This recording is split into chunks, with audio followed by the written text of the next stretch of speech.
साहिब बंदगी सतनाम। तो आज परमपिता परमात्मा की अपार कृपा से कैथल में ये मूल ज्ञान का सत्संग आयोजित किया गया है।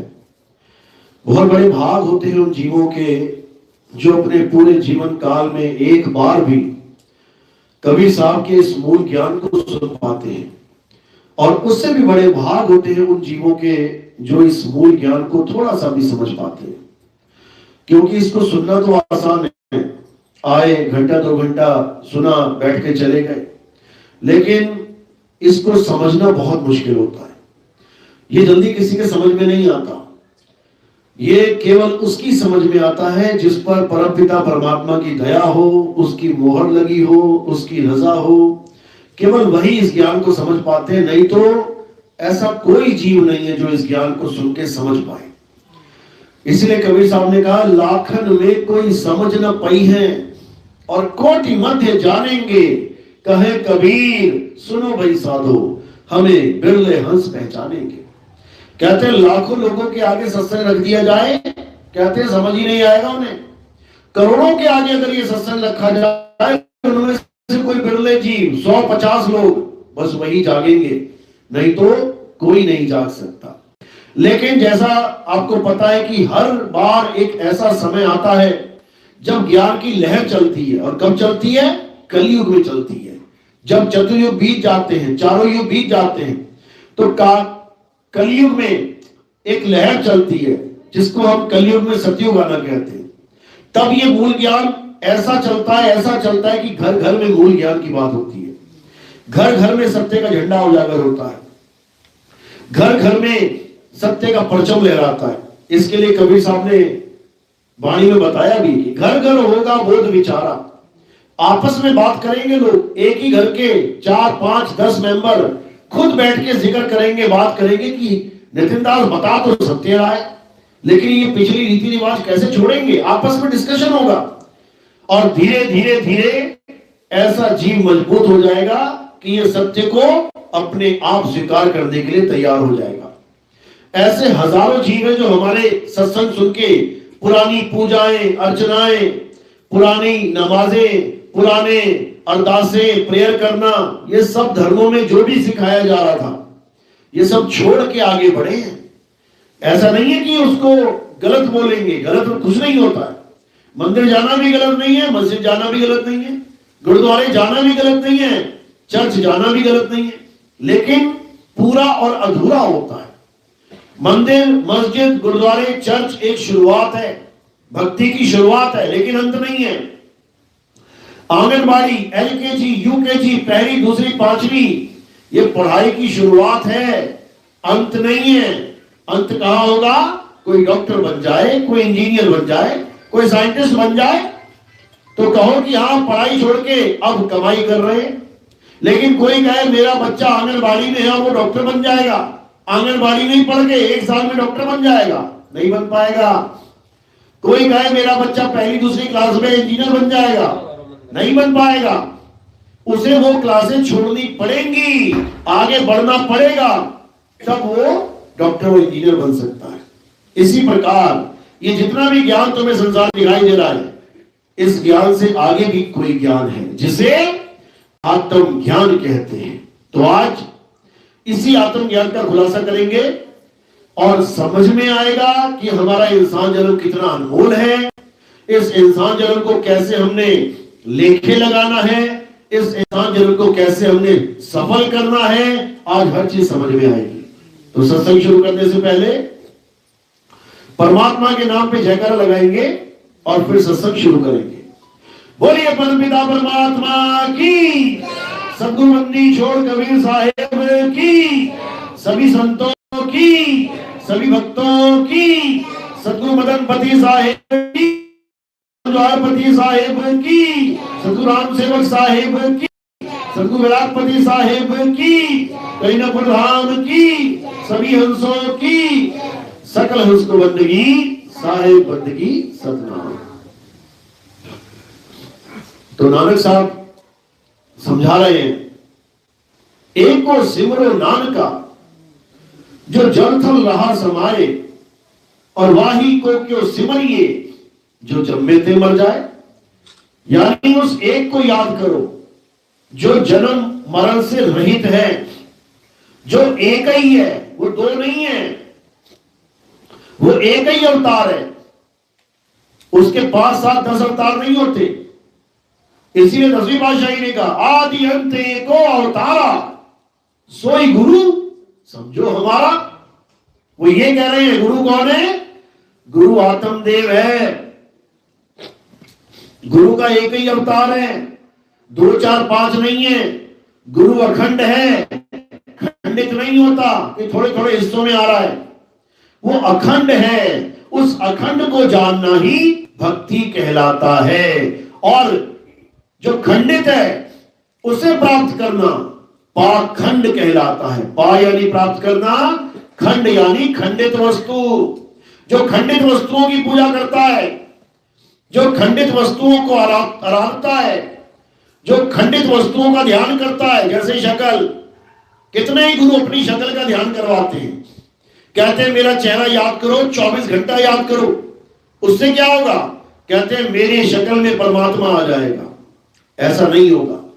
परमात्मा की कोई शक्ल नहीं है, परमात्मा का कोई जिस्म नहीं है, परमात्मा की कोई देह नहीं है।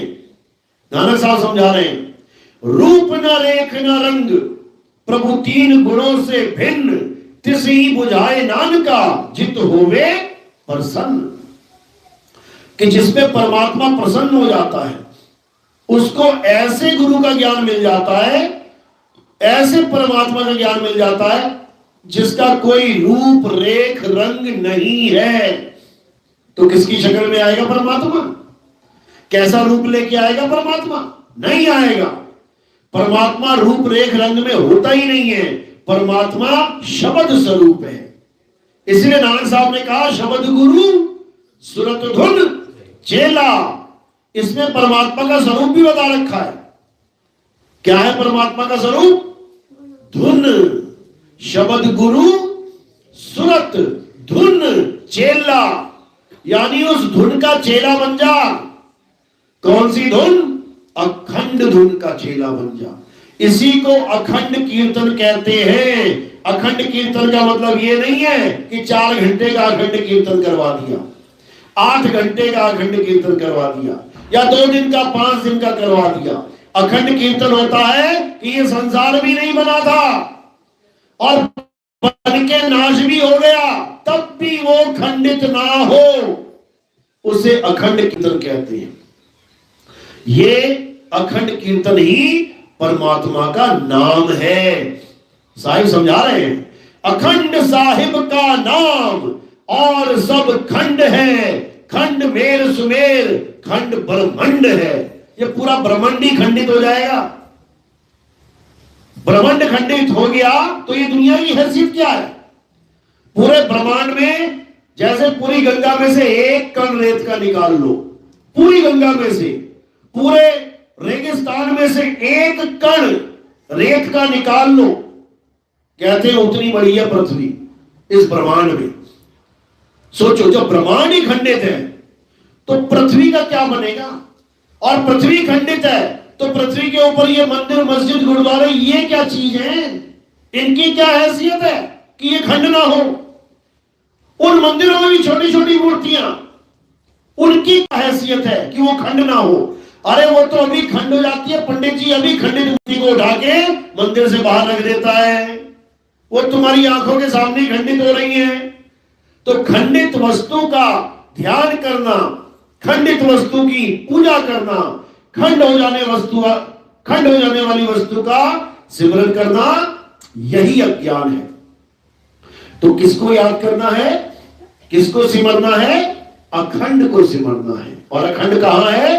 अखंड हमारे पास में है। मुझको कहां ढूंढे रे बंदे, मैं तो तेरे पास में, कहीं जाने की जरूरत नहीं पड़ेगी। घर बैठे हो तो घर में है, खेत में बैठे हो तो खेत में है, जंगल में बैठे हो तो जंगल में है। जहां तुम हो वही परमात्मा है। बस इतना समझ लो। स्पेशल परमात्मा को ढूंढने के लिए, जाने के लिए एक कदम भी नहीं चलना पड़ेगा। परमात्मा की पूजा करने के लिए एक कदम भी नहीं चलना पड़ेगा, कुछ नहीं करना पड़ेगा, बल्कि जो कुछ कर रहे हो उसे छोड़ना पड़ेगा। छोड़ दे, जो कर रहा है उसको छोड़ दे और क्या कर, जो गुरु बता रहा है वो कर। क्योंकि आज तक जो कुछ करते आए हैं ये मनमुखी साधना है, ये सब मन के खेल हैं, ये सब मन की चाल है। दो ही गुरु हैं यहां पे जगत में, या तो मन जिसका कहा हर इंसान मानता है, कपड़े भी कौन से पहन रहे हो मनपसंद, खाना कौन सा खाते हो मनपसंद, कहां जा रहे हो घूमने मनपसंद जगह पे, फिल्म कौन सी देखने जा रहे हो मनपसंद, हर चीज मन की पसंद, मन की पसंद, मन की पसंद। तो मन ही गुरु है। कौन से काम कर रहे हो, जो मन कर रहा है, जो मन कह रहा है। एक तो मन गुरु है और दूसरा शब्द गुरु है, जो हमें शब्द गुरु समझा रहा है, हमने वो करना है। साहिब समझा रहे हैं, मन के हार है और मन के जीते जीत, कहे कबीर गुरु पाइए मन ही के प्रति। यानी इस मन को गुलाम बनाओ, गुरु का गुलाम बना दो इस मन को, तब समझो कल्याण होगा। और अगर मन के कहे चलते रहे तो मेरे भाई ये मन ऐसी जगह ले जाके डुबाता है कि फिर धरती पे पैर नहीं लगता, फिर ऐसी जगह लगाता है। तो इसलिए अब क्या करना है, इस मन को जान लो। ये मन है क्या, ये सबके अंदर विराजमान है। एक भी ऐसा जीव नहीं है जिसमें मन विराजमान नहीं है। जितने भी लोग दिख रहे हैं तुम्हें, सब में विराजमान है। लेकिन इसका स्वरूप क्या है, इसका स्वरूप ज्योति स्वरूप है। नानक साहब की वाणी है, मन तू ज्योत स्वरूप है, अपना मूल पहचान। ये मन तू ज्योत स्वरूप है किसके लिए बोला, ये दोनों आंखों के बीच में यहां पे ज्योत जल रही है। यहां पे एक ऐसी ज्योत जल रही है जो बिना तेल के जल रही है, तेल भी डालने की जरूरत नहीं है, बिन बाती बिन तेल ऐसी ज्योत जल रही है। यही मन का स्वरूप है। इसी ज्योत को देखते देखते ब्रह्मा विष्णु महेश जी अपना पूरा जीवन बिता देते हैं। इसी ज्योत को देखते देखते इस संसार में बड़े बड़े ऋषि मुनि पीर पैगंबर औलिया अपना जीवन बिता देते हैं। इसी ज्योत को देखते देखते बड़े बड़े ब्रह्म ऋषि, ये जितने गुरु साहिबान बैठे हुए हैं आज, जितने भी भारत देश में विदेशों में, ये सब क्या बता रहे हैं, यही बता रहे हैं कि अंधेरे में झांको, अंधेरे में झांको, क्या होगा, अंधेरे में तुम्हें प्रकाश दिखाई दे जाएगा। तो क्या करें, क्या करें उस प्रकाश का। अरे जैसे अंधकार को देख रहा हूं वैसे प्रकाश को देख रहा हूं। ना अंधकार से मेरा कल्याण हो रहा है, ना प्रकाश से मेरा कल्याण होगा। कल्याण किससे होगा, जो दोनों को देख रहा है उसको जान। वो कौन है जो दोनों का दृष्टा है, उसको जान कि वो कौन है। जो दोनों का गवाह है उसको जान कि वो कौन है। जब उसको जानेगा तब समझ में आएगा कि जीव क्या होता है। ये जीव दृष्टा है, ये देख रहा है, अभी खुली आंखों से संसार देख रहा है, और फिर जब सो जाएगा तो ये वाली आंखें बंद हो जाएंगी, दूसरा शरीर मिल जाएगा इसको, जिसे सूक्ष्म शरीर कहते हैं। फिर सपने में जाके सपने देखेगा, सोएगा नहीं। जीव कभी नहीं सोता, कभी नहीं खाता, कभी नहीं पीता, कभी नहीं पैदा होता, कभी नहीं मरता। जीव सोई जो जुग जुग जीवे, उत्पत परलय माही, देह धरे भय 84, निर्भय कबहू नाही। बस एक ही रोग लगा इसे। कौन सा रोग लग गया है, भ्रम का रोग। कौन सा भ्रम का रोग, कि मैं पैदा हुआ था और मैं मरूंगा। बस इतना रोग लगा हुआ है। उसके लिए ये जीव कहां कहां नहीं भटक रहा संसार में, इस रोग को खत्म करने के लिए। कोई बाबा कहता है आ जाओ एक नाम जप लो, उसी से तुम्हारी मुक्ति हो जाएगी। राम राम जप ले, श्याम श्याम जप ले, राधे राधे जप ले, अल्लाह अल्लाह वाहिगुरु वाहिगुरु। ये जीव बेचारा सोचता है बाबा पता नहीं सच ही बोल रहा होगा।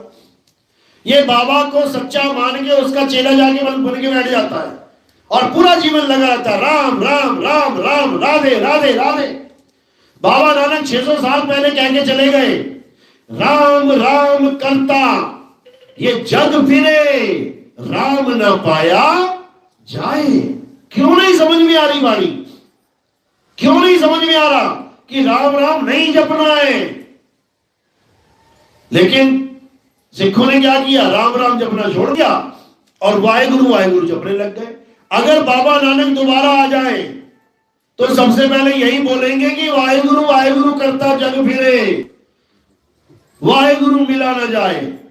क्योंकि उनका मतलब ये नहीं था कि राम राम छोड़ दो, वाहेगुरु वाहेगुरु जप लो। राम से मतलब था कि अक्षरों का जाप मत कर। ये राम क्या है? दो अक्षरों का मेल है, रा म। अक्षरों को जपने से क्या होगा? हिंदी के अक्षर, पंजाबी के अक्षर, उर्दू के अक्षर, अंग्रेजी के अक्षर, क्या क्या कर लोगे? जप जप के केवल एक आस लगा के बैठे हो कि भगवान मिलेगा, परमात्मा मिलेगा, और जपते जपते जपते जीवन खत्म हो जाएगा, बर्बाद हो जाओगे। ये कबीर साहब ने भी समझाया कि ये सारे नाम 52 अक्षरी नाम हैं। इस 52 के जाल को समझ जाओ। गुरु ग्रंथ साहब में अंग नंबर 340 पढ़ो क्या लिखा है। 52 अक्षर लोक त्रय, सब कुछ इन्हीं माही, ये आखर खिल जाएंगे, वो आखर इनमें नहीं। ये दोनों अक्षरों को अलग। एक तो 52 अक्षर जो खिल जाएंगे, खंडित हो जाएंगे। ये 52 बनते और बिगड़ते हैं। कौन बना रहा है, कौन बिगाड़ रहा है? इंसान। खुद ही लिखता है, खुद ही मिटा देता है। फिर साहिब ने कहा ओंकार आदि में जाना, लिखे और मेटे ताही न माना। मैं उसको नहीं मानता जो लिखने और मिटने में आ जाए। मैं उसको शब्द नहीं मानता, मैं उसको परमात्मा का नाम नहीं मानता। ये सब 52 अक्षर है। अंग नंबर 343 में क्या बोला? कबीर साहब की वाणी है, 52 अक्षर जोरे आन, सकिया न अक्षर एक पहचान।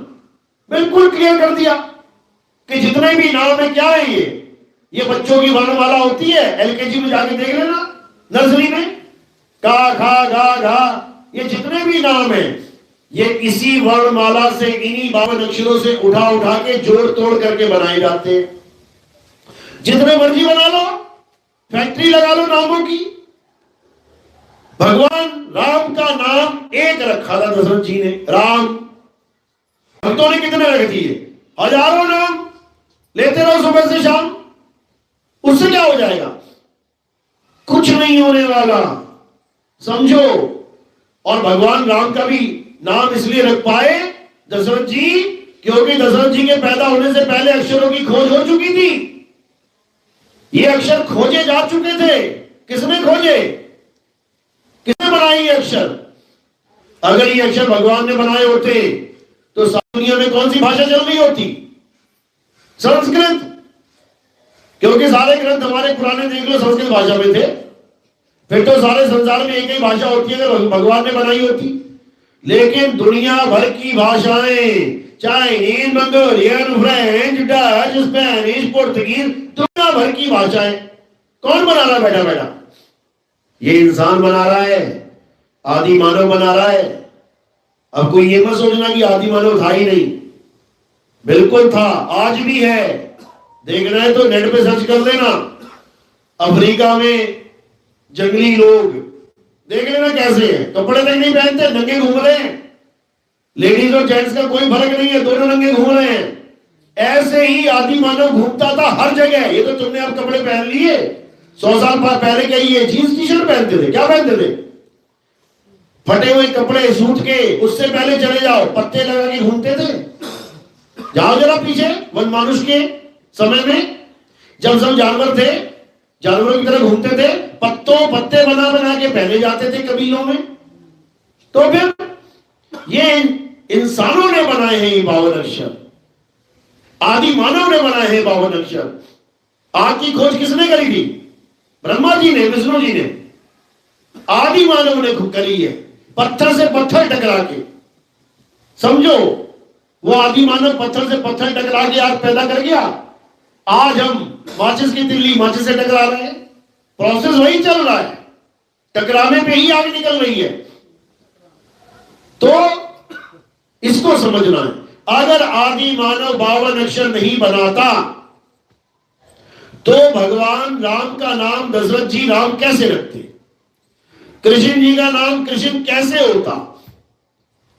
बताओ, नहीं होता।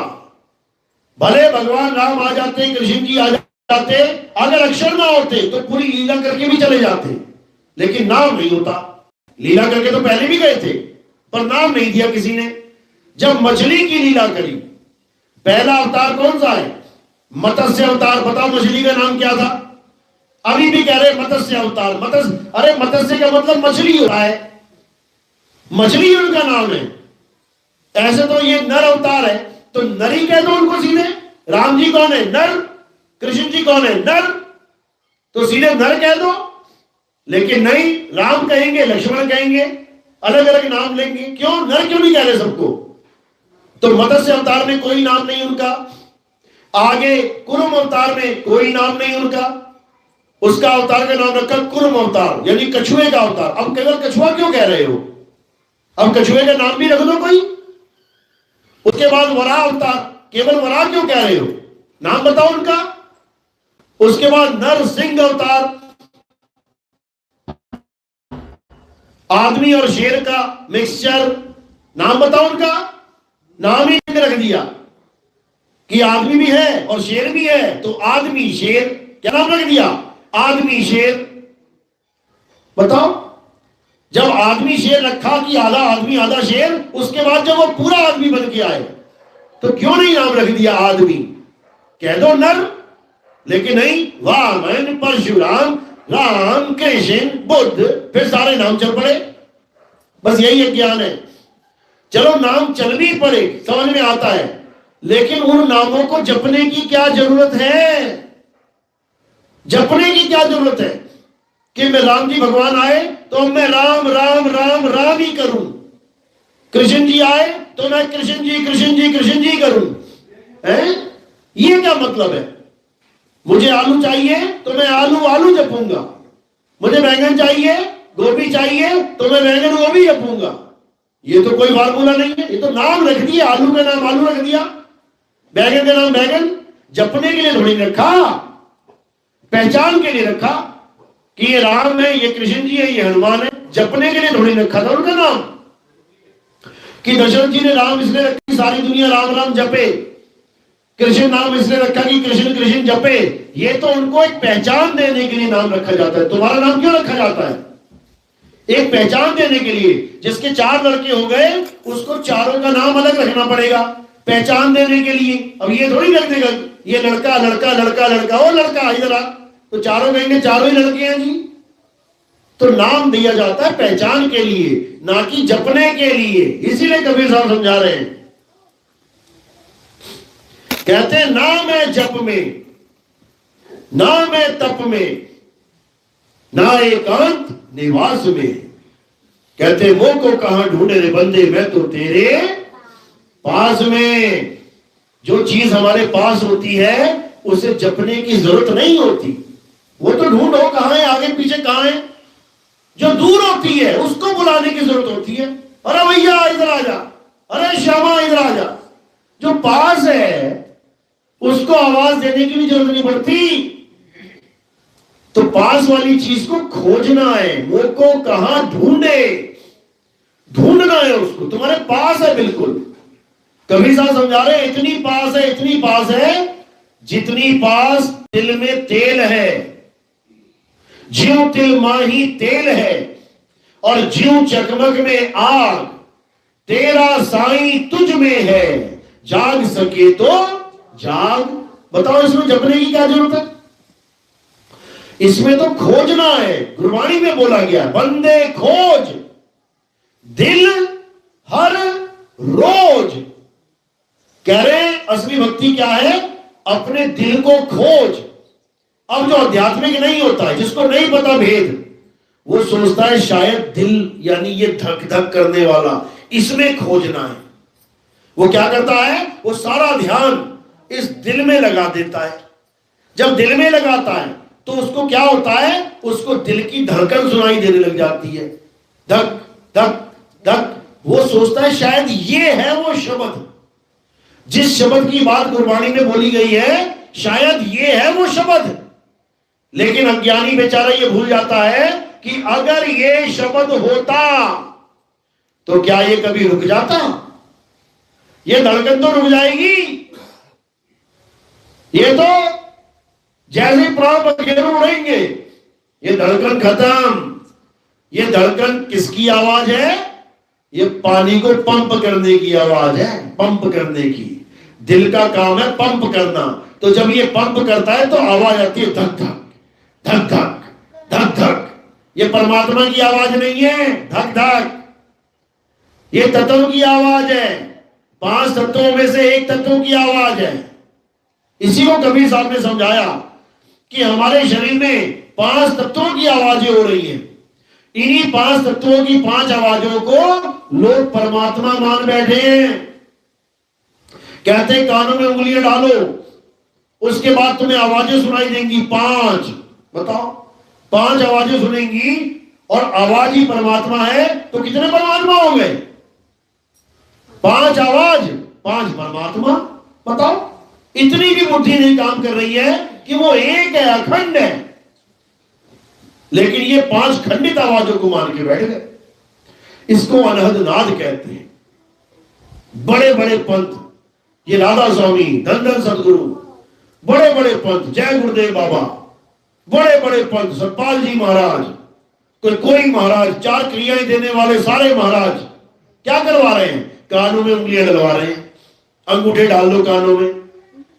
अब जिसके अंगूठे ही ना हो, कट गए कहीं, उंगलियां ही ना हो, हाथ कट गया कहीं, वो कैसे डालेगा? वो कैसे डालेगा? क्योंकि ये हठ क्रिया योग है, ये शारीरिक क्रिया योग है, ये सुरत शब्द योग नहीं है। ये हाथों पैरों का काम चल रहा है। लेकिन कबीर साहब ने मना किया कि अनहद बाजा जम का थाना, 5 तत्व करे घमसाना, अनहद बाजा विधि विधि बाजे, सार शब्द न्यारी धुन गाजे।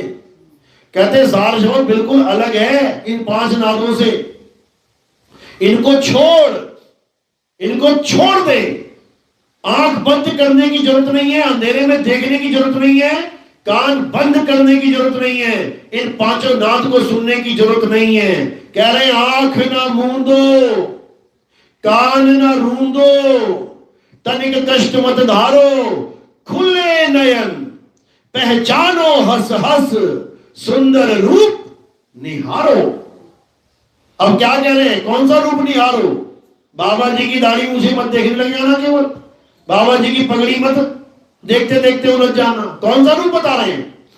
शब्द निरंतर से मन लागा, मलिन वासना त्यागी, उठत बैठत कबहू ना छूटे, ऐसी तारी लागी।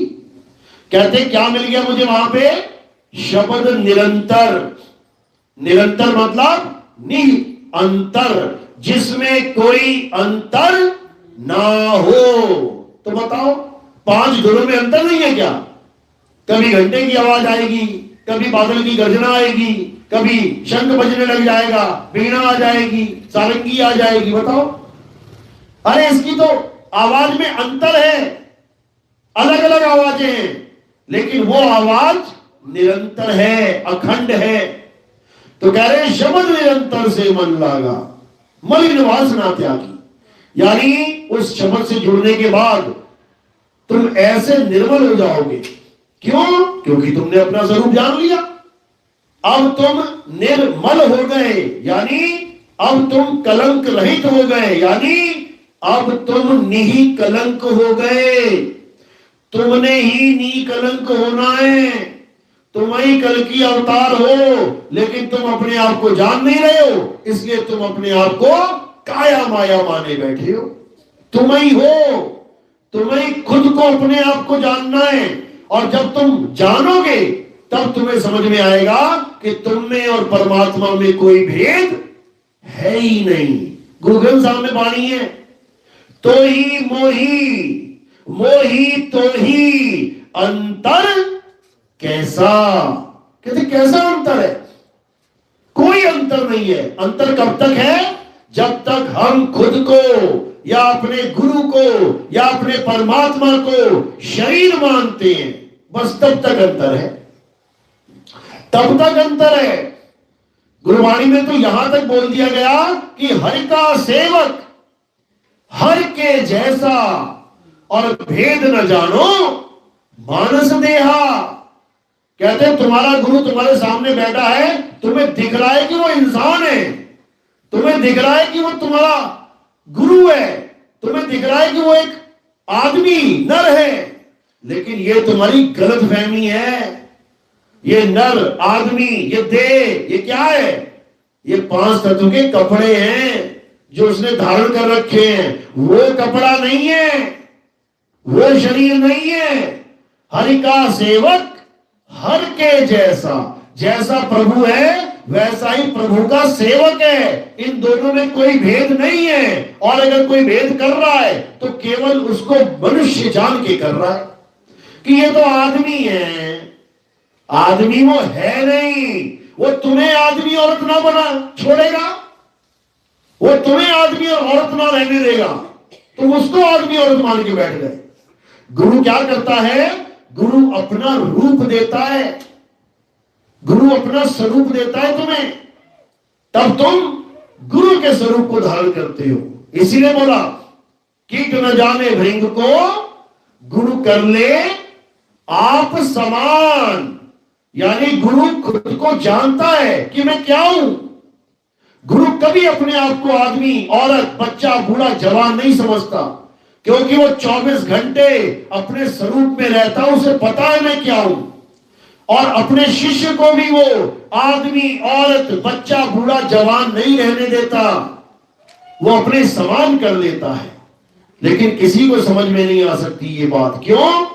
क्योंकि कोई अपने स्वरूप को जानता नहीं है। जो जो अपना स्वरूप जानता जाएगा वो मुझे पहचानता जाएगा, और जो अपने स्वरूप को नहीं जान पाया, शीशे के आगे खड़ा होकर कह रहा है वाह मेरी क्या आंखें हैं, मेरे क्या कान है, मेरा क्या गाल है और मेरे क्या बाल है, तो भाई साहब वो यहां पर भी आंखें, कान, गाल, बाल ही देखेगा, वो नहीं समझ सकता। इसलिए कबीर साहब क्या समझा रहे हैं कि ना तो गुरु शरीर है और ना ही चेला शरीर है। वो क्या है? शब्द गुरु सुरत धुन चेला। चेला कौन है? तुम्हारी सुरत ही चेला है। और गुरु कौन है? शब्द ही गुरु है। तो अपने गुरु में अपनी सुरत को लगाना, इसी को भक्ति कहते हैं, ना कि नाशवान शरीरों का ध्यान करना। बाबा जी ने ऐसी मुद्रा में बैठ के ज्ञान दिया था तो इसी मुद्रा का ध्यान करूं।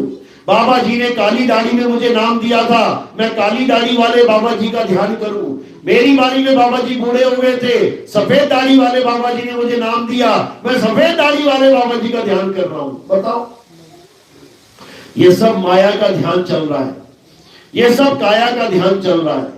किसी माया काया में नहीं उलझना है, किसी भी शरीर को परमात्मा नहीं मानना है। समझ लो, समझ जाओ। तो कह रहे गुरु को मानुष जानते, ते नर कहिए अंध, और रहे दुखी संसार में आगे जम के फंद। कहते संसार में भी दुखी दुखी रहेंगे वो। क्यों? क्योंकि अपना स्वरूप ही नहीं जान पाएंगे, अपने आप को काया मानते रहेंगे, दुखी रहेंगे, और आगे जम के फंद। जब काया का खात्मा होने वाला होगा तो ये दोबारा बीज डाल देंगे काया का। कैसे डलता है काया का बीज? पेड़ उगाने के लिए क्या डाला जाता है?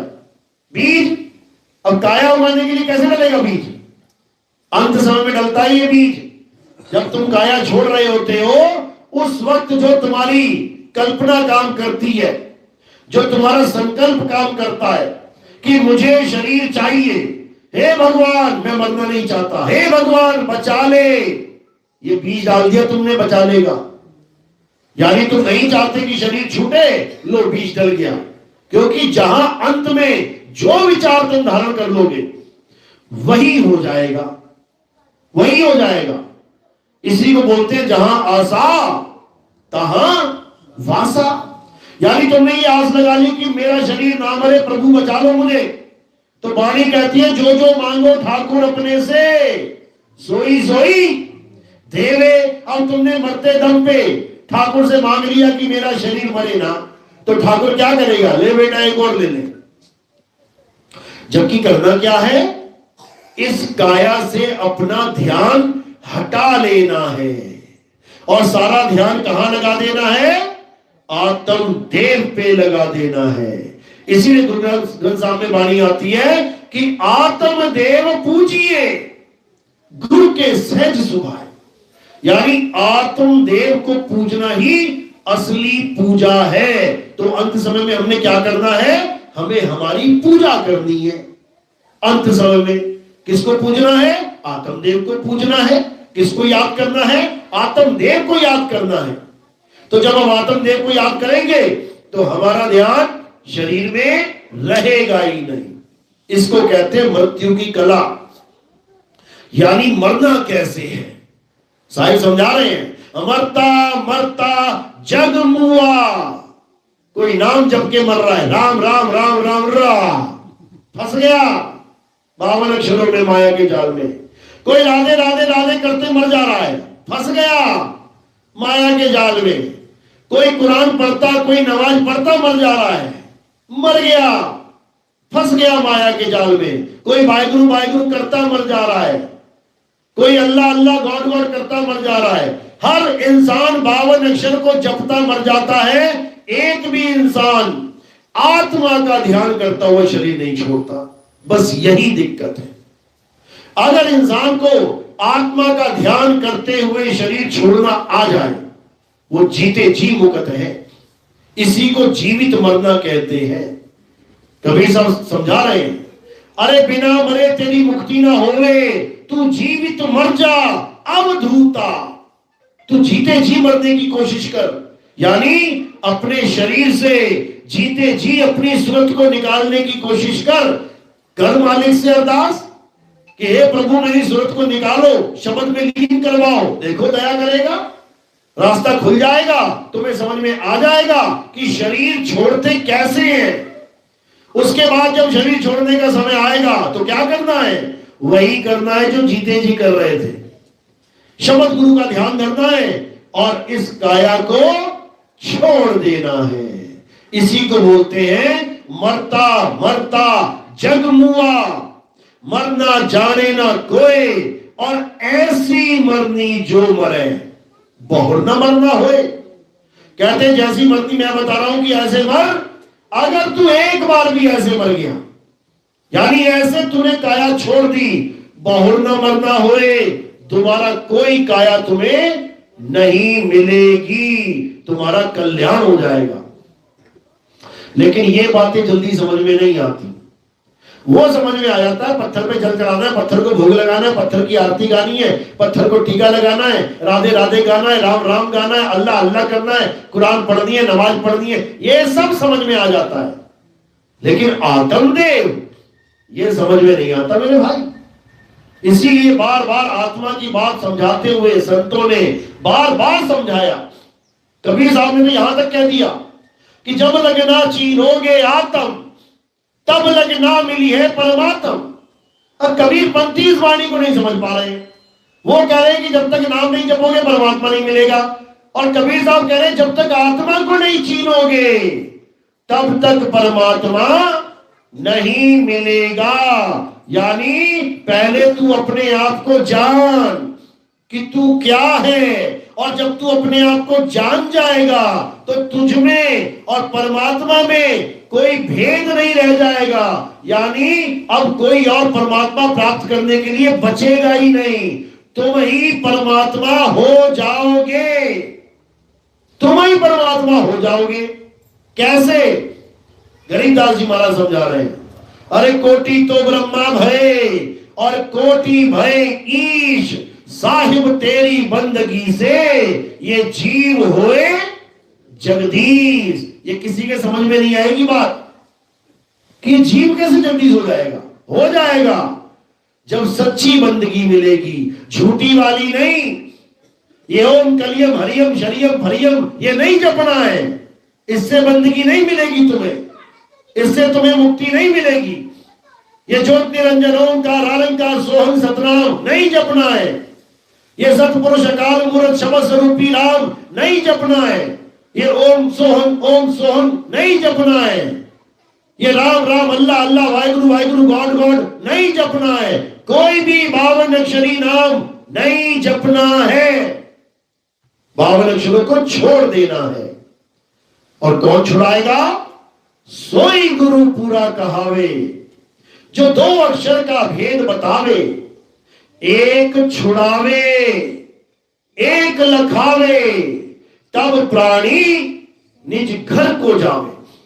जब गुरु 52 अक्षर छुड़वाएगा तब वो तुम्हें तुम्हारी आत्मा का भेद बताएगा। तब जाकर तुम अपने निज घर को जान पाओगे, निज धाम को जान पाओगे।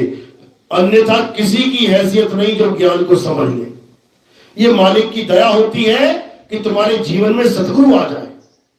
कहते प्रभु कृपाल कृपा करे, नाम नानक साधु संग मिले। कहते इसको प्रभु की कृपा में समझ लेना कि मेरा एक मकान था, मैं गुरुद्वारे जाने लग गया, अब मेरे 10 मकान है। मेरी एक दुकान थी, मैंने गुरुजी से नाम ले लिया, मेरी 10 दुकानें हो गई। मेरा एक खेत था, मैंने इस गुरुजी से नाम ले लिया, मेरे 25 खेत हो गए। इसको दया मत समझ लेना कि परमात्मा की दया हो गई तुम्हारे ऊपर। किसकी दया हो गई है? ये माया की दया हो गई। माया बढ़ गई, ये माया दया कर रही है, परमात्मा दया नहीं कर रहा। क्योंकि ये सारी माया इकट्ठी करके भी यही छोड़ के भिखारी की तरह चला जाएगा, खाली हाथ नंगा। कपड़े भी उतार देंगे लोग। क्या मिला फिर? माया इकट्ठी करके क्या मिला? नंगा चला गया यहां से। लेकिन जब परमात्मा की कृपा होती है तो क्या होता है? प्रभु कृपाल कृपा करे, नाम नानक साधु संग मिले। यानी नानक साहब कह रहे हैं कि जब प्रभु दयाल हो जाता है तो नाम नानक साधु संग मिले। ऐसे साधु का संग मिल जाता है जो तुम्हें नाम की महिमा बता देता है, तुम्हें तुम्हारे नाम की महिमा बताता है, किसी और का नाम नहीं जपवाता। कह रहे हैं प्रभु कृपाल कृपा करे, नाम नानक साधु संग मिले। यानी नानक को भी उसका नाम साधु के संग मिला है, ऐसे ही नहीं मिल गया। कहे नानक ये तेरी वड्याई, कोई नाम न जाने मेरा। यानी जितनों के पास में जा रहा था सब मुझे किसी ना किसी का नाम दे रहे थे जपने के लिए। तुम भी चले जाओ, तुम भी चले जाओ, तुम्हें भी कोई ना कोई नाम दे देगा गुरु जी जपने के लिए। जिसकी पूजा वो कर रहा है उसकी तुम्हें करा देगा। लेकिन यहां दूसरे की पूजा नहीं करनी है, यहां खुद को जानना है। बुल्ला की जाना मैं कौन, हमें खुद को जानना है। जब खुद को जानेंगे तब खुदा को जान पाएंगे। खुदा नाम ऐसे ही नहीं रख दिया रब का, अल्लाह का। खुदा नाम का मतलब है खुद में आ, तो हो गया खुद आ। उस खुदा को जान, तब बनेगा तेरा काम। नहीं तो 84 में करो घमासान, आगे शेर के आगे हिरण बन के भागो अब बेटा स्पीड में। लगाओ दौड़ कितनी लगानी है, फाड़ के खाएगा, खड़ा चिल्लाएगा, हालत खराब हो जाएगी। तो बचने के लिए एक मौका है, और वो क्या मौका है? अब इसी इंसान जन्म में हमने सत्य और असत्य का निबेड़ा कर लेना है। क्या है सत्य, क्या है असत्य। भूल जाओ कि तुम हिंदू हो, भूल जाओ कि तुम मुसलमान हो, भूल जाओ तुम सिख या ईसाई हो। समझो तुम क्या हो, तुम परमात्मा के बच्चे हो। सारे संसार में जितने भी जीव हैं ये परमात्मा के अंश हैं। तुम भूल जाओ कि तुम किस धर्म में हो, तुम परमात्मा के अंश बनो पहले, कि हाँ मैं परमात्मा का पुत्र हूं, मैं मालिक का बच्चा हूं। अब क्या करना है? अब हिंदू बनूं मैं क्या? अब मैं मुसलमान बनूं क्या? अब मैं सिख बनूं क्या? अब मैं ईसाई बनूं क्या? अरे मैं पहले से परमात्मा का बच्चा बना हूं, यानी मैं राजकुमार हूं, लेकिन मैं भटक गया हूं, इसलिए भिखारी बना घूम रहा हूं। अब क्या करना है? अब धर्म नहीं ज्वाइन करने हैं, क्या करना है? अपने बाप को ढूंढना है, अपने बाप को ढूंढना है। मेरा बाप कहां है? और हम सबका बाप कौन है? सत्य ही हमारा बाप है। हमारा पिता कौन है? सत्य साहेब। हमारा पिता कौन है? सत्य श्री अकाल। हमारा पिता कौन है? God is truth. हमारा पिता कौन है? अल्लाह अल हक। ये है हमारे पिताजी का नाम। यानी हमारा पिता कौन है? सत्य ही हमारा पिता है। तो हमने किसे ढूंढना है? सत्य को ढूंढना है। महात्मा बुद्ध क्यों घर छोड़ के गए थे? पढ़ लेना जीवनी में, सत्य की खोज में गए थे, सत्य की खोज। अब सत्य कोई लड्डू, कोई गिलास, चम्मच है क्या कि कहीं पड़ा हुआ खोजने गए थे वो सत्य को? अरे सत्य उनके पास था। जब वापस अपने घर आए, अपनी घरवाली के सामने खड़े हुए, तो घरवाली ने पूछा क्यों छोड़ के चले गए थे? तो वो कहते सत्य को ढूंढने गया था। तो कहती है जंगल में था सत्य। क्या जंगल में सत्य पड़ा हुआ था? सत्य तो तेरे पास था। कहता ये मुझे जंगल जाके पता लगा कि सत्य मेरे पास है, क्योंकि सारा जंगल घूम के आगे मिला ही नहीं। तो बाद में जाके पता लगा कि सत्य हमारे पास है, लेकिन गुरु ना मिलने के कारण, महात्मा बुद्ध को सतगुरु ना मिलने के कारण सत्य मिला ही नहीं। वो किसको प्राप्त करके बैठ गए? किसको सत्य मान लिया उन्होंने? आती जाती श्वासों को। महात्मा बुद्ध का सत्य क्या है? आती जाती सांस ही महात्मा बुद्ध का सत्य है। इसी का प्रचार ओशो करता मर गया, इसी का प्रचार विपासना वाले करते, खत्म हो जाएंगे एक दिन। श्वासों को ही सत्य मान के बैठ जाएंगे, लेकिन श्वास नहीं है, क्योंकि श्वास आती जाती है, श्वास गिनती मिनती में है, श्वास खत्म हो जाती है। सत्य कभी खत्म नहीं होता। सत्य क्या है? सत्य श्वास नहीं है।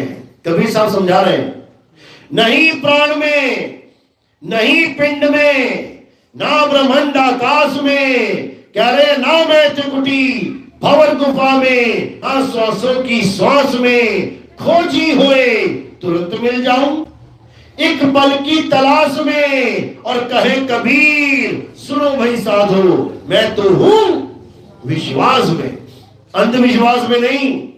कि कोई कहे मैंने जी पत्थर को भगवान मान लिया, मेरा विश्वास इसमें है, मुझे मत छेड़ो। अरे ये विश्वास नहीं, अंधविश्वास है, अंधविश्वास है। विश्वास किसे कहते हैं? जब कोई चीज परखने के बाद पूरा निर्णय ले लिया जाता है कि यही सत्य है, उसके बाद जो विश्वास पैदा होता है उसे विश्वास कहते हैं।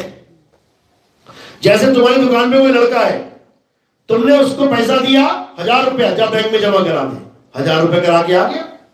तुमने अगले दिन 2000 दे दिया, जा बेटा बैंक में जमा करा दे, करवा दिया, आगे आ गया। तुमने 5000 दे दिया, जा बेटा बैंक में जमा कराया, करवा के वापस आ गया। तुमने 10,000 दे दिया, जा बेटा बैंक में जमा करा, करवा के आ गया। तुमने लाख दे दिया, 2 लाख दे दिया, 10 लाख दे दिया, 20 लाख, 50 लाख, 10 करोड़ दे दिया।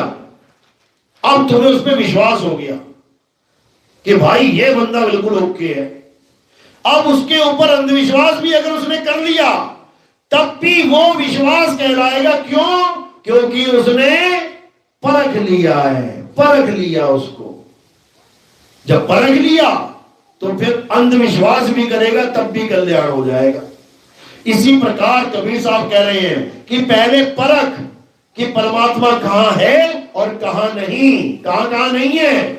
ना मंदिर में, ना मस्जिद में, ना काबे कैलाश में, इस पे विश्वास करना है कि नहीं? नहीं, ये परख बता रहे हैं तुम्हें।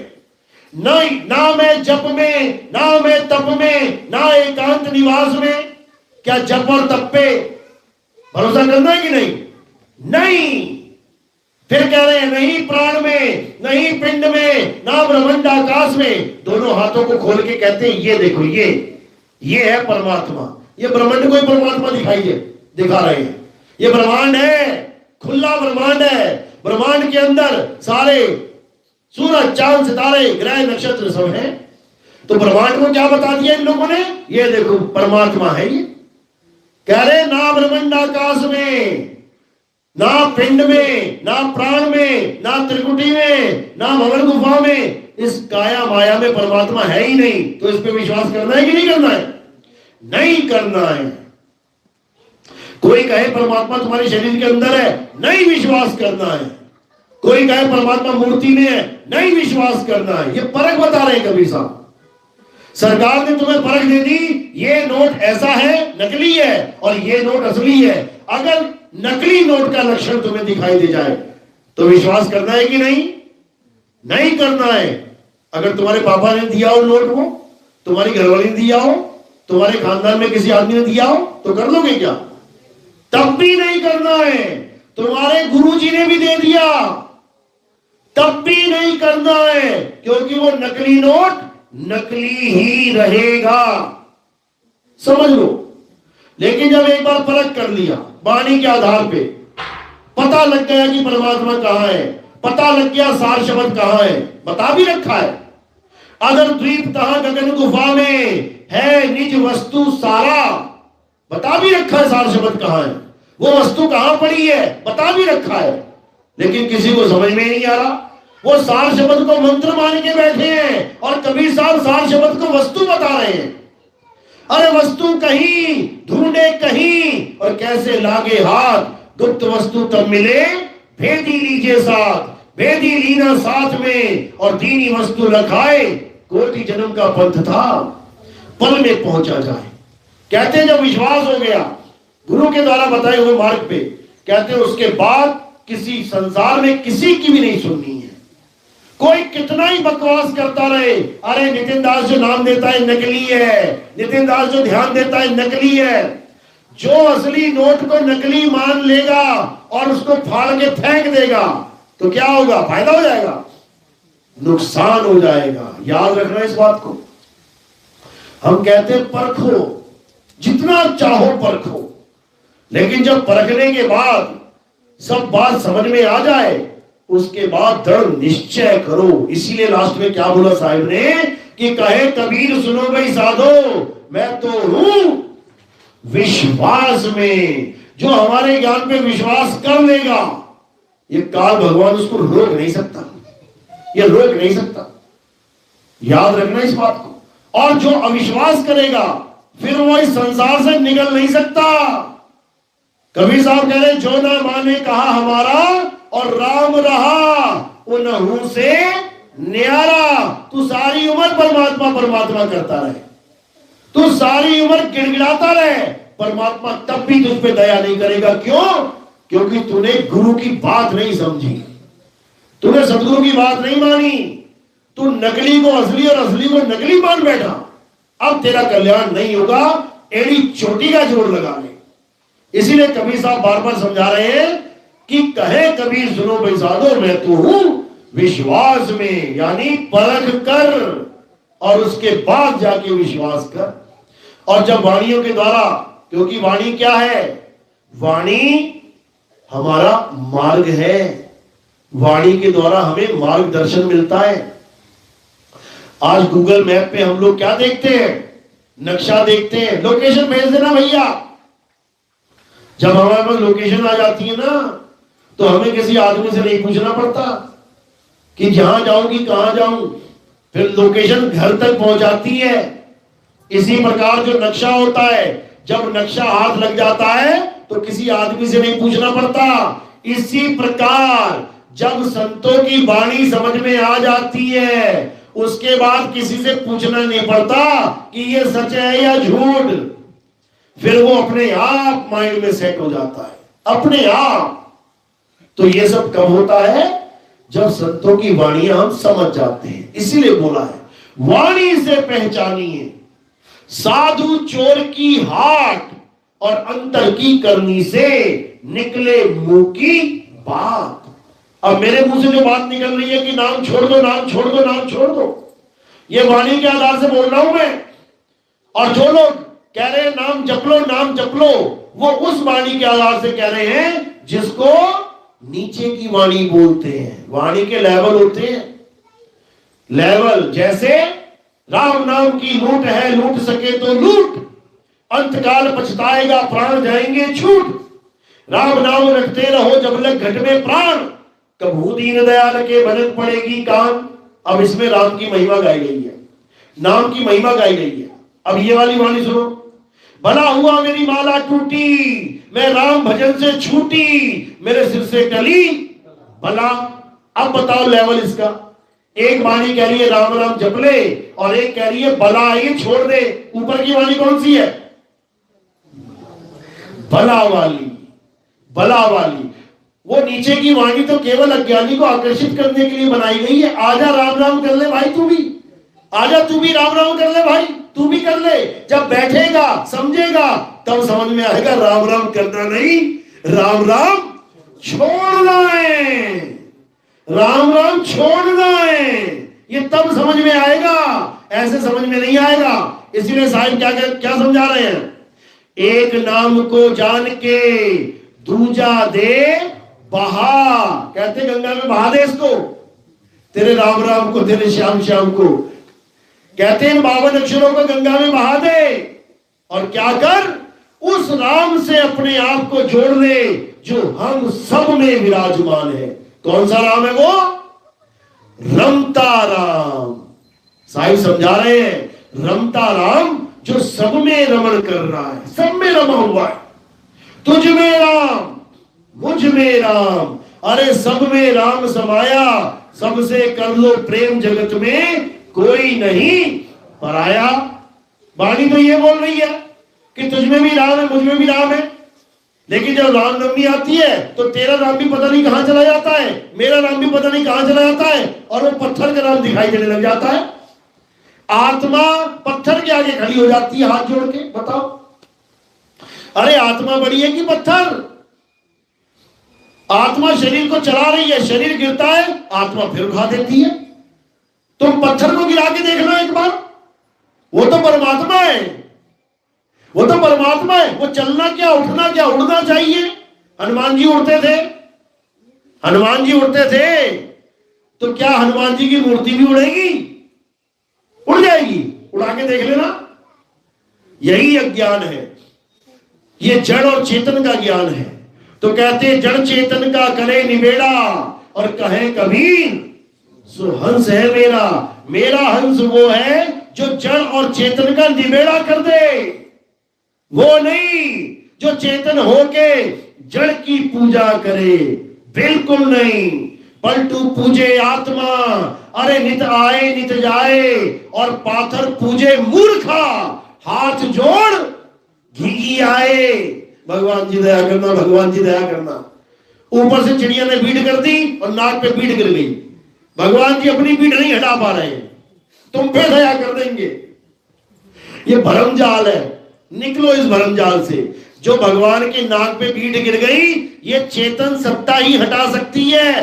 पंडित जी हटाएगा रुमाल लगा के, भगवान के 10 हाथ हो तब भी ना साफ कर पाए वो। तो कैसा भगवान चाहिए तुम्हें? जो तुम्हारा कल्याण करे, या जिसका कल्याण तुम करो? तुम कर रहे हो उसका कल्याण। नाक पे भीड़ गिर गई है, हटा के पंडित जी कल्याण कर रहे हैं उसका, वो नहीं कर पा रहा है। तो ऐसे भगवान हमें नहीं चाहिए। हमारे सत्य सनातन धर्म में ऐसे भगवानों की कोई जगह नहीं थी, याद रखना। ये जगह बना दी गई है इनकी। क्यों? क्योंकि ये भगवान को धंधा बना दिया गया है। इतने मंदिर, इतने मंदिर, क्यों? इतने गल्ले लगेंगे उसमें। बताओ, भगवान को पैसे की जरूरत है क्या? क्या भगवान को पैसे की जरूरत है? जो भगवान वहां दान पात्र लगवा के बैठा है, आओ और पैसा दो। अरे भगवान लेता है कि देता है? तुम भगवान से मांगने जाते हो कि भगवान को देने जाते हो? बताओ। गए थे लेने और पड़ गए देने। इसी को कहते हैं लेने के देने पड़ जाना। ये भगवान के घर में होता है। इंसान के घर में नहीं होता। भिखारी भी आता ना इंसान के घर में, कहता कुछ दे दे बाबा, तो वो लेके जाता है। भिखारी इंसान के घर में जाए तो लेके जाता है, इंसान भगवान के घर में जाए तो दे के आता है। समझो बात को। तो क्या करना है, अब उस परम सत्ता को जानना है जो हम सब में विराजमान है। हम सब में कैसे विराजमान है, जैसे कस्तूरी कुंडल बसे मृग ढूंढे मन माही, और ऐसे रमता राम है ये दुनिया जाने नहीं। इसी रमता राम को कबीर कहते हैं। कक्का केवल नाम है, बब्बा ब्रह्म शरीर, और रारा सब में रम रहा, वाको नाम कबीर। ये है कबीर। वो दाढ़ी मूंछों वाला नहीं है जो सतलोक में बैठा दिए इन्होंने। ये सतलोक वाला कबीर नहीं है भाई, ये घट घट वाला कबीर है। घट घट मेरा साइया, अरे सुनी सेज न कोई, और बलिहारी वा घट की जा घट परगट होए। वो प्रगट होता है, सतलोक में नहीं बैठा वो चारपाई लगा के, वो तुम्हारे घट में प्रकट हो जाएगा जब उसकी दया हो जाएगी। तो क्या करना है, अब उस कबीर को जानना है जिस कबीर की महिमा बाबा नानक करते थे। आप देखोगे गरीबदास जी की वाणी में क्या लिखा हुआ है, अरे झांकी देख कबीर की, नानक कीती वाह, और वह सिखन के गल पड़ी, अरे कौन छुड़ावे ता। कहते बाबा नानक ने जब कबीर यानी आत्मदेव की झांकी देखी, जब उनको आत्मा का ज्ञान हुआ, उनके मुंह से निकला वाह गुरु, वाह गुरु, क्या बात है। और वहां सिखन के गल पड़ी। सिख सोचने लगे कि बाबा नानक ये मंत्र जप रहे हैं वाह गुरु, इसलिए उनको परमात्मा मिल गया। और सारे सिख भाई वाह गुरु में ही लग गए। अब वो कह रहे हैं कि इनसे वाह गुरु छुड़ाए कौन, कौन छुड़वाएगा, कौन छुड़वाएगा। आन 78 जान 97 होर भी उठसी, मर्द का चेला वो छुड़वाएगा, आने वाला है वो। ऐसे नहीं छूटेगा।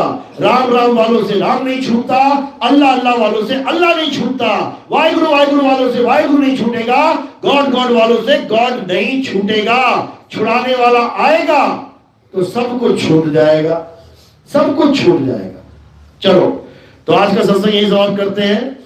अब आरती का समय है। आरती कैसे करते हैं समझ लो।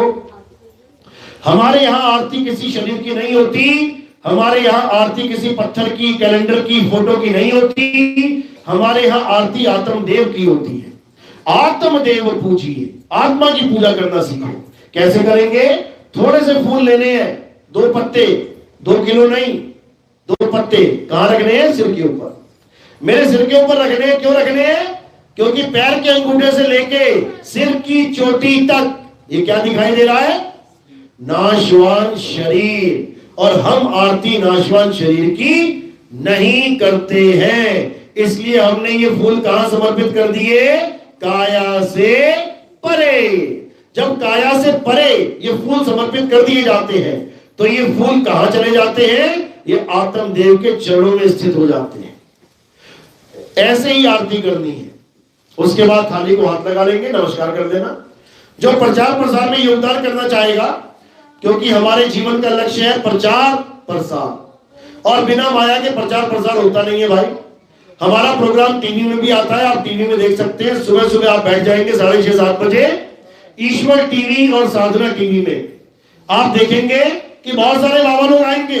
सुबह से लेके रात तक बाबा बाबा बाबा बाबा बाबा का ही काम है। सुबह से शाम तक एक से एक बाबा आएंगे और तुम्हें फंसाएंगे। क्या कहेंगे, नाम जप ले, नाम जप ले, नाम जप ले। बेचारा घंटा 2 घंटा बोल के जाएगा, इतने में मैं आ जाऊंगा और मैं क्या कहूंगा, नाम छोड़, नाम छोड़, नाम छोड़। बाबा बेचारा मेहनत करके गया 1 घंटा, सोचा होगा दाना डाल दिया, चिड़िया फंस जाएगी और मैं आगे चिड़िया उड़ाने के लिए। लेकिन इस उड़ाने में लाखों रुपए लग जाते हैं भाई। तो इसलिए हमने कोई आश्रम नहीं बनाया। जनता जो हमें सेवा देती है हम उसको प्रचार प्रसार में लगाते हैं। हम गीता छपवाते हैं, हर हर गीता, घर घर गीता, उसमें संतों का सार भी बताते हैं कि गीता क्या कह रही है उसको भी जानो और संत महात्मा क्या कह रहे हैं उसको भी जानो। उसको हम क्या करते हैं, बड़ी बड़ी यात्राएं चलती हैं, भगत लोग घर से निकलते हैं, हजारों किलोमीटर पैदल चलते हैं, तो हम क्या करते हैं, हम अपने भक्तों की ड्यूटी लगाते हैं कि जितने भगत तुम्हें दिखाई दे रहे हैं सबको गीता बांटो, बिल्कुल मुफ्त, फ्री में बांटते हैं। हम लोग पर्चे भी छापते हैं, पैम्फलेट बिल्कुल फ्री में बांटते जाते हैं। हजारों लाखों लोगों तक पहुंच चुका है ये सामान आप लोग की मेहरबानी से, आप लोग के दान से। तो हमारी जो एक ही हमारा जो लक्ष्य है वो है घर घर तक ये ज्ञान, आत्मा का ज्ञान पहुंच जाए, ताकि हिंदू का जन्म सफल हो जाए, मुसलमान का जन्म सफल हो जाए, सिख का जन्म सफल हो जाए, ईसाई का जन्म सफल हो जाए, हम सबका जन्म सफल हो जाए और हमारा देश विश्व गुरु हो जाए। विश्व गुरु कब बनेगा, जब विश्व को आत्मा का ज्ञान समझाएगा। ये हिंदू मुसलमान का ज्ञान विश्व गुरु बनने वाला ज्ञान नहीं है, ये तो एक दूसरे का सिर फोड़ने वाला ज्ञान है। अभी देखो बमबारी चल रही है, क्यों चल रही है, यहूदी मुसलमान को मार रहा है, मुसलमान ईसाइयों को मारेगा, ईसाई हिंदू से पंगा लेके बैठा है, सिख हिंदू से पंगे ले रहे हैं। ये सब लड़ने मरने के कगार पे आ गए हैं। ये सब एक कब होंगे, जब ये हिंदू मुसलमान सिख ईसाई छोड़ के आत्म देव की पूजा करेंगे, एक दूसरे को आत्म तत्व मानेंगे, एक दूसरे को परमात्मा का अंश मानेंगे, तब ये एक दूसरे से प्रेम करेंगे, तब भारत विश्व गुरु बनेगा। ये हिंदू हिंदू मुसलमान मुसलमान करके नहीं बनेगा, समझ लो। तो अब आरती का समय हो गया, सब आरती करेंगे।